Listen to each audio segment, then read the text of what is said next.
it does look quite beautiful. That picture, that video you saw before, that was Siam Reap, that was Angkor Wat, the really old temples of Cambodia. A warm welcome to the Asia channel. My name is James, and don't travel to Asia if, and let me explain why. Put it like this, let's just talk about retirement. You could say that I've been doing this or retired for close to 12 years now. Now, I have lived in Asia for a long time, and most of my life I've actually been away from the United Kingdom. So I'm very used to actually the lifestyle. And for me, just personally, you may disagree with me. My sister lives in America. My other two sisters live in the UK. They wouldn't make this transfer to Asia. So why should you? Yes, beautiful beaches, sunshine, but there are some dark sides, there are some bad sides. And if this does affect you, then I would suggest don't go. So a negative video, but what we're doing is all sides of the argument why retire in Asia. There are other places like Panama, it could be Spain, it could be Italy, it could be somewhere in Mexico. Everyone is individual and everyone has their cup of tea.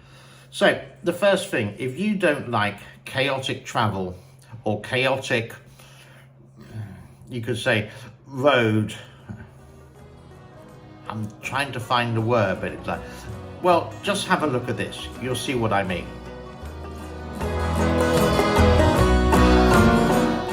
Now, if that upsets you, this is in, I do believe this is either here in Phnom Penh, the capital, or somewhere in Vietnam.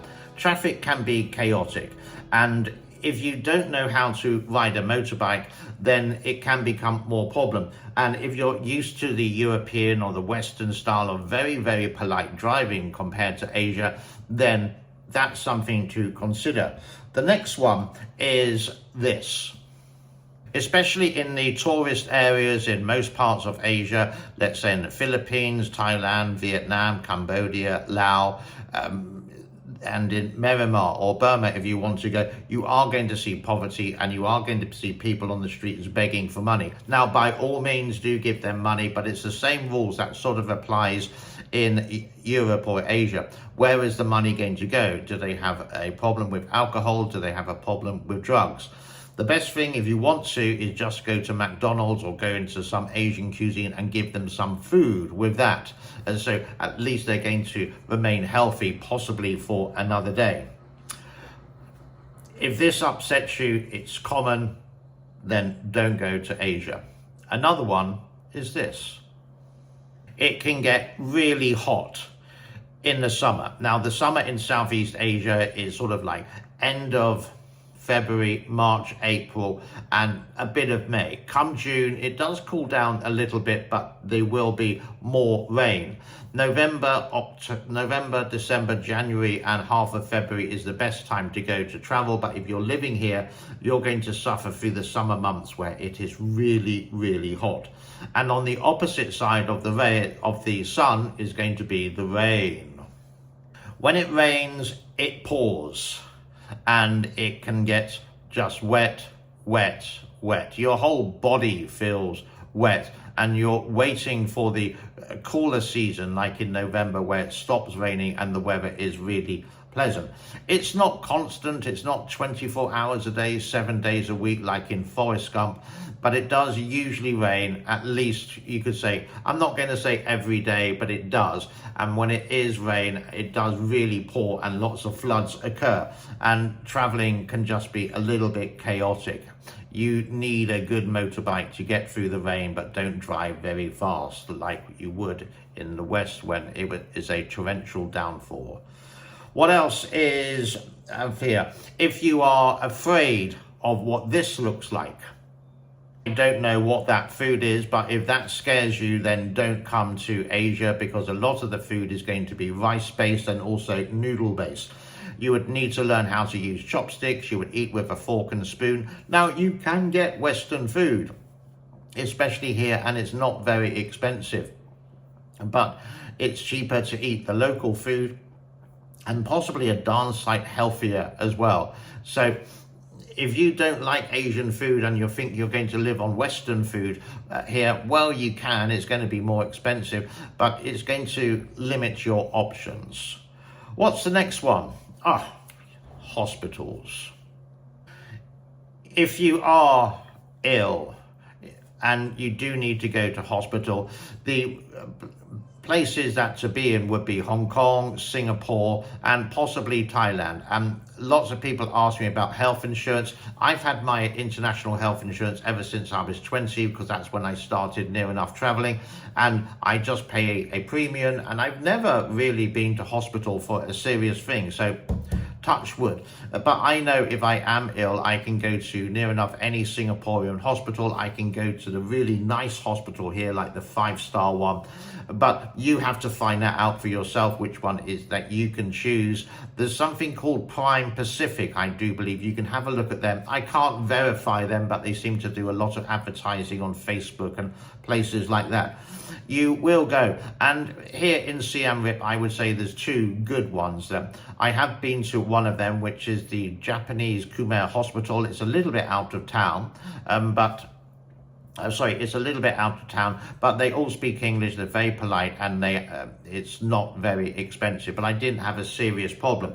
If it was, and sort of like a heart condition, or I don't know, I had some kind of awful terminal kind of disease, then I would go to the one called Royal Anchor Hospital. There's two in this country, and they're run by the Thai Hospital Association.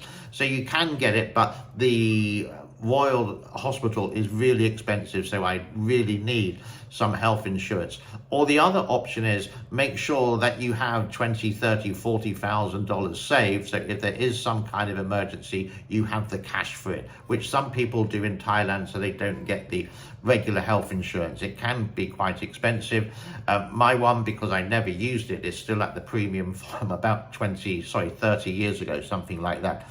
So hospitals is one. They are here, but are they better than the Western one? Now, if you constantly go into hospital, I would say don't go to Asia, just stay where you are, because you do have the good healthcare in Europe and the United States.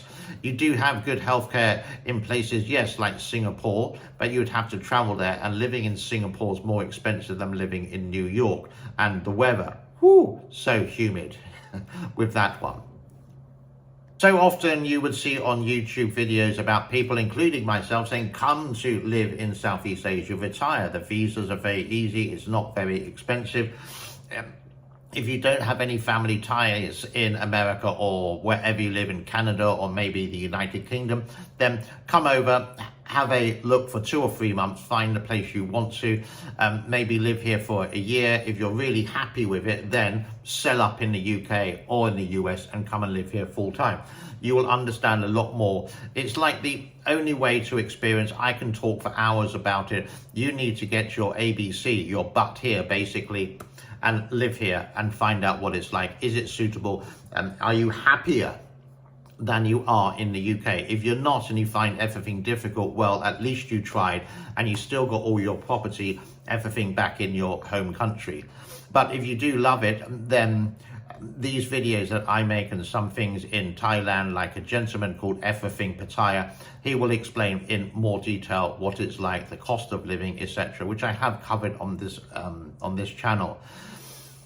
I think that is about it. I hope you found it useful, and this is living in Asia. So the other thing is a little bit sensitive, and if you are still here, is if you do have difficulty in walking, do be aware of places like Bangkok where you may be in a wheelchair and the road surface or the pavement surface or the sidewalk surface is, well, not suitable for wheelchairs. Again, places like Hong Kong, Singapore, Japan, Korea, yeah, they're fine. But you go to Bangkok and you're walking along, some places are fine, but other places, how do you get across? And that's going to be a headache. So this is food for thought. I'm just being realistic with the reality of life with that. So some places, yeah, some places, no. You just have to do a lot of research if you are, or you do have walking difficulties or some kind, you are not good with transportation, some basic transportation. Here in Siem Reap, there's no buses, but you can get into a tuk-tuk, which I think is on the screenshot here. Yeah, it's on the thumbnail, the picture at the very beginning of the video, so to speak, or what you look at. There are, and if you can get into it, then you're fine. If you have difficulty getting into it, then you want to retire somewhere else, then go for other options. I love Southeast Asia. I've been here for such a long time. I really do call it home. And I like the lifestyle. Here, there's no McDonald's. Does it bother me? No.